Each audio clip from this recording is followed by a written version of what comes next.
Everyone, কেমন আছো? সবাইকে ওয়েলকাম টু রুমা লাইফস্টাইল। কেমন আছো? আশা করি সকলেই ভালো আছো। আমিও বেশ ভালোই আছি, মোটামুটি কেটে যাচ্ছে। ইদানিং গরমটা কিন্তু খুব প্রচণ্ড পড়েছে, তবুও আমার চা খাওয়া বিরাম নেই। চা তো খেতে হবে, তাই না? চা ছাড়া কি চলে বলো তো? আমাদের চা ছাড়া একদমই চলে না। তো সকালবেলা রান্নাঘর থেকে আজকে ব্লগ স্টার্ট করছি তোমাদের সাথে। আর আজকের ব্লগটা তেমনটা কোনো ঘেঁষে টেনে বড় করিনি, ছোট্ট একটা ব্লগ তোমাদের সাথে শেয়ার করছি। তো দেখতে থাকো, আশা করি তোমাদের ভালো লাগবে। আজকে সকালটা শুরু হতে হতে অনেকটা লেট হয়ে গেছিলো, একটু দেরি হয়ে গেছিলো। তবু বাচ্চাদের স্কুল যেহেতু আছে, একটু তাড়াতাড়ি ওঠার চেষ্টা করি, কিন্তু সব সময় হয়ে ওঠে না। ওই রাত্রিবেলা একটু এডিটিংয়ের কাজ থাকে, তখন একটু লেট হয়ে যায় ঘুমাতে ঘুমাতে। তো সকালবেলা সেই প্রেশারটা পড়ে যায়, মানে রাতের বেলার ঘুমটা যদি দেরিতে হয় না, সকালবেলা সেই ঘুমটা কাটতে যায়। কিন্তু আমাদের মতন হাউস ওয়াইফদের কি আর বিছানায় শুয়ে থাকলে বেলা 8টা পর্যন্ত হয়? আর বাচ্চাদের যদি স্কুল থাকে তাহলে তো একদমই না। সকালবেলা ঘুম থেকে উঠে বাচ্চাদের জন্য কিছু না কিছু একটা করতে হয়। এই যে ব্রেকফাস্টের একটা ঝামেলা, তারপর লাঞ্চের একটা ঝামেলা, এগুলো রেডি করতে তো হবে। তো বাচ্চারা তো সকাল 10:30 বা 11টা নাগাদ, আমার বিশেষ করে 11টার মধ্যেই স্কুলে চলে যায়। তো 11টার আগেই, বলতে 10:30টার আগেই আমার রান্নাটা কমপ্লিট করতে হয়, যাই পারি। ডাল ভাত ভাজা, কিংবা সেদ্ধ ভাত, আলু সেদ্ধ মাখা ভাত ভাজা, তাই করে দিই। তো সেটাই করে নিয়েছি আজকে একটু আধটু, কারণ বাচ্চাদের স্কুল আছে। আর আমার ছেলে প্রচণ্ড বায়না করে খাওয়া দাওয়া করতে। তো ওকে তো অনেকটা, ধরো আমার ওর কাছেই টাইম লেগে যায় ওকে খাইয়ে দিতে, ওকে স্নান করিয়ে দিতে, ওকে ড্রেস পরিয়ে দিতে, ওকে স্কুলের জন্য রেডি করে দিতে। তো এটা একটা এক্সট্রা টাইম, কিন্তু মানে এক্সট্রা কাজ, তো টাইমটা ওখানেই নষ্ট হয়ে যায়। তো আমি কী করে ছেলেকে স্কুলে, ছেলেকে দুজনকে স্কুলে পাঠিয়ে দিয়ে এসে তারপর বাকি বড়সড় যে এরকম রান্না থাকে, যেমন মাছের ঝোল কিংবা চিকেন টিকেন রান্না করতে হলে তখনই করে থাকি। আর এদিকে দেখতে পাচ্ছ, এটা হলো লাউর খোসা। তো লাউর খোসা দিয়ে আলু দিয়ে ভাজবো আজকে।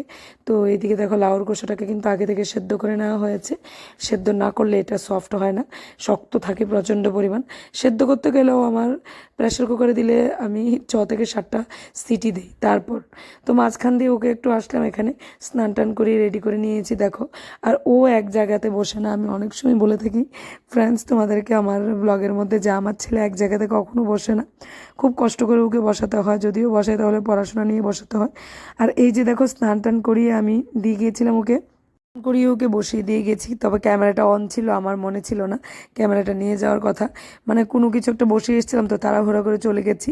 আর এই যে দেখো, বিছানাটাকে দেখতে পেয়েছো, একটু আগে মাত্র পরিষ্কার করে আমি সুন্দরভাবে গুছিয়ে রেখেছি।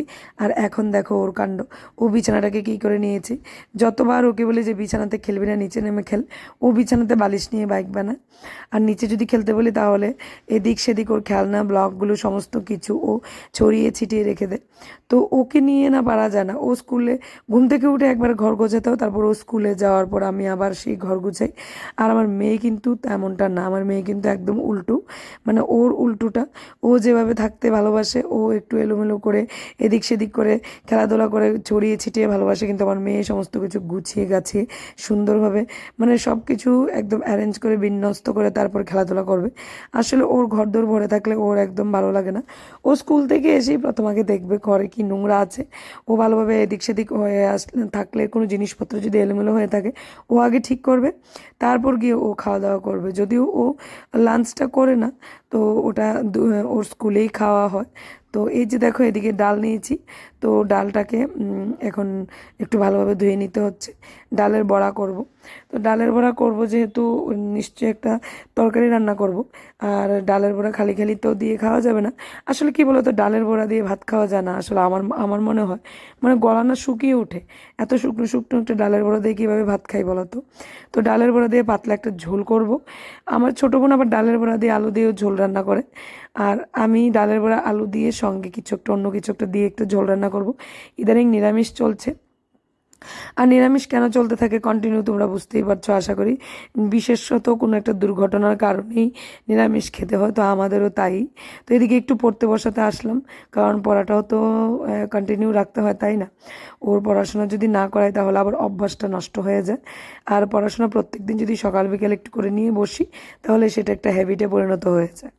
আর বাচ্চাদেরকে তো তুমি কোনো কিছু পড়াশোনা মুখস্থ করে শেখাতে পারবে না, এক জায়গায় বসে মুখস্থ শেখাতে পারবে না। ওদেরকে ওই অভ্যাসের মাধ্যমেই শেখানো হয়। প্রত্যেক দিন একটু একটু একটু একটু করে পড়াতে পড়াতে ওটা অভ্যাসে যখন পরিণত হয়ে যাবে, অটোমেটিক্যালি ওদের ওটা মুখস্থ হয়ে যাবে।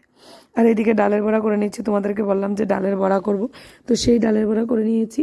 আর এখানে দেখো শুকনো লঙ্কা দিয়ে দিলাম, আর এখানে একটু কালো জিরে দিয়ে দিলাম।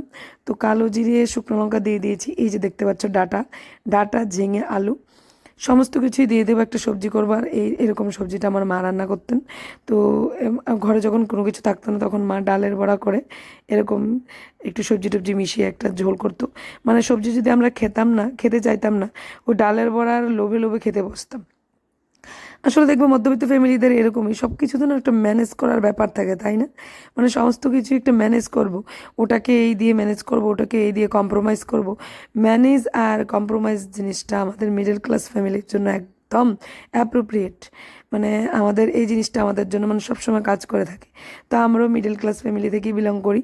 তো সেটাই ম্যানেজ আর কম্প্রোমাইজ জিনিসটাই মানে মেনটেন করে থাকে। তো বাসন কোসন কিছু মাজার ছিল, তো মেজে নিচ্ছি। আর এই যে দেখতে পাচ্ছ এই ওয়ালের টাইলসগুলো, এগুলো কিন্তু প্রত্যেকটা দিন আমি মুছি গাইজ। প্রত্যেক দিন রান্না করার পর আমি এগুলো মুছি, তারপরও দেখি কেমন যেন স্টিকিনেস স্টিকিনেস হয়ে থাকে। তো আমি লাইজল দিয়েও মুছি, কখনো কখনো লাইজল না থাকলে প্রিল কিংবা ভীম লিকুইডটা দিয়েও মুছে থাকি। তবে সবচেয়ে বেশি ভালো কাজ করে আমি মনে করি ভীম লিকুইডটা দিয়ে। আর লাইজল থেকে ভালো একটা কাজ করে ভীম লিকুইড দিয়ে, আমি প্রমাণ পেয়েছি। গরম পড়েছে, যতক্ষণ না রান্নাঘর থেকে বেরোই ততক্ষণ পর্যন্ত শান্তি নেই। তো তাড়াতাড়ি করে রান্নাটা কমপ্লিট করে মানে রান্নাঘর থেকে বেরোনোর চেষ্টা করছি। আর রান্না তেমনটাই দেখতে পাচ্ছ, তেমন কিছুই করা হচ্ছে না। এই তরকারিটাই আমি করছি। আর আগে কিছু রান্না করা হয়েছে, ওই যে বললাম ছেলে মেয়েদেরকে স্কুলে পাঠিয়েছি, তো আগে রান্নাটা তো আগে কিছুটা করা হয়েছে, নয়তো ওরা কী খেয়ে স্কুলে যাবে। তো এগুলো করে রেখেছি। আর এই সবজিটা দেখো মোটামুটি হয়ে এসছে। তো এখন একটু খানিকটা পরিমাণ জল দেবো, বেশি না, দিয়ে তারপর যখন একটু মাখা মাখা ভাব হবে, তখন তখন এটার সাথে না ডালের বড়াটা মিশিয়ে দেবো। এই যে দেখো, আর এই ডালের বড়া আর আলু মিলে অনেকটা ঝোলকে শুকিয়ে নেবে, একদম ঝোল থাকবেই না, একদম ড্রাই ড্রাই হয়ে যাবে। তো দেখতেও ভালো লাগবে, খেতেও ভালো লাগবে। আর আমি একটু বেশি করে শুকনো লঙ্কা ফোড়ন দিয়েছি। মাধব না, মানে শুকনো লঙ্কা ফোড়ন দিলে খেতে পারে, তবে শুকনো লঙ্কাটাকে না ভেঙে দিলে, কিন্তু কাঁচা লঙ্কা দিলে ও খেতেই পারে না। তো এইদিকে দেখো একটু চিনি দিয়ে দিলাম। তো একটু দেখছি যে কেমন হলো।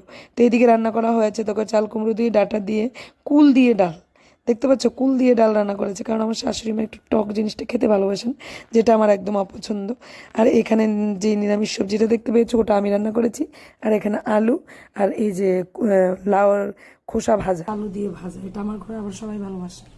তবে এটা আমি রান্না করেছি, এটা আমার মায়ের রান্না একটা ডালের বড়া করে। অনেক সময় মা ঘরে যদি কিছু না থাকতো এরকম করে রান্না করতো, ডালের ছোটো ছোটো বড়া করে করে, যাতে নিরামিষ তরকারিটা ডালের বড়ার টেস্টে সবাই খেতে চায়, এজন্য মা রান্না করতো।